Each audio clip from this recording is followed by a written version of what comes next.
In ancient times, the teachings of Gautama Buddha held a profound influence on the way people approached life and its complexities. Among the many lessons he imparted to his students, one of the most enduring and powerful was about the impact of our words. Gautama Buddha likened the tongue to the sharpest knife in the world, highlighting the incredible potency of words. He went further to describe words as the most dangerous weapon, surpassing even physical instruments of harm. While words may not cause physical injuries, their emotional and psychological impact can be just as devastating. Buddha's wisdom emphasized that our words can be both a source of strength and a weakness. How we use them, when we choose to speak, and in what context can make all the difference in our lives. It's a timeless lesson that holds true even in today's fast-paced, digitally connected world. In the quiet depths of a forest, there lived a renowned Buddhist monk known for his meditative wisdom. People from far and wide sought his guidance. One day, a king arrived at his humble abode, troubled and restless despite possessing immense wealth, fame, and all imaginable luxuries. The king confided in the monk, sharing the inner turmoil that gnawed at him. The monk listened attentively, and with a serene smile proposed an experiment that had the potential to bring peace to the king's troubled mind. The king, desperate for inner peace, agreed to whatever the monk suggested. The monk's plan was simple, yet profound. For the next 15 days, the king would stay in the monk's monastery, living like an ordinary person. During this time, the king would practice silence, speaking as little as possible. Initially, this proposition left the king uneasy, for he was accustomed to a life filled with conversation and activity. However, he trusted the monk's wisdom and embarked on this journey of self-discovery. On the first day of silence, the king found his mind even more restless than usual.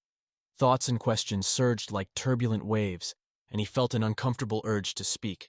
Despite this inner turmoil, he persevered, sitting in quiet contemplation. As the days passed, the king began to notice subtle changes within himself. He started to appreciate the serene beauty of nature that surrounded him in the forest. He observed the intricate dance of flowers, the graceful sway of plants, and the melodious symphony of birds in the sky. For the first time, he truly connected with the natural world, finding solace in its simplicity. 10 days into his experiment, the inner restlessness that had plagued the king began to dissipate. His mind, once chaotic, gradually found peace. On the 12th day, he experienced a profound moment of meditation, entering a state of deep tranquility that had eluded him for years. With 3 days left in his experiment, the king approached the monk with newfound clarity. He confessed that he had discovered the root cause of his troubled mind. The king had been a chronic overtalker, expending vast amounts of mental energy on negative thoughts and excessive conversation. This behavior had led to a lack of focus and effectiveness in his pursuits, resulting in continuous failures and increasing unhappiness. The transformation over the 15 days was profound. The king realized that he had been living life in the wrong way, and his incessant talking and negative thinking had been the root of his restlessness and dissatisfaction. Through silence and introspection, he had found a path to inner peace and happiness. The wise Buddhist monk shared with the king a fundamental truth. Silence is the first step to truly knowing oneself. He explained that without silence, self-discovery is nearly impossible. Silence allows us to dive deep within ourselves, exploring our thoughts, emotions, and the essence of our being. Moreover, the monk highlighted that excessive talking can be detrimental not only to oneself, but also to others. When people talk too much, they often engage in harmful speech, spreading negativity and causing conflicts. By learning to stay silent, many problems in the world could be avoided. The king's experience echoed the teachings of Gautama Buddha, who often chose silence as a means of inner exploration. When asked why he was silent so often, Buddha responded that he stayed silent to delve into the depths of his own consciousness. Silence, he believed, was the gateway to self-discovery and inner peace. The monk encouraged the king to continue practicing silence daily, as it would help him maintain his newfound sense of peace and clarity, even in the midst of a bustling world. The monk explained that silence allowed individuals to tap into a profound inner strength and break free from the pressures of society.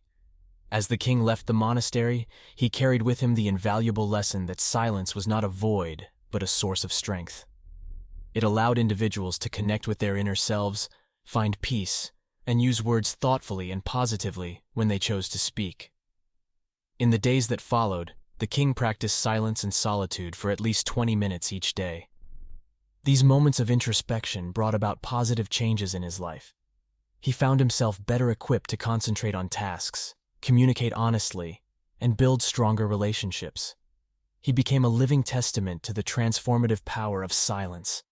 The king's story serves as a timeless reminder that in our fast-paced, noisy world, finding moments of solitude and silence can be profoundly transformative. It is through silence that we can truly know ourselves, connect with our inner peace, and use our words wisely when we choose to speak. In conclusion, the tale of the king and the Buddhist monk underscores the enduring wisdom of silence and mindful communication. It teaches us that by embracing moments of stillness and introspection, we can find inner peace, build stronger relationships, and navigate the complexities of life with grace and wisdom.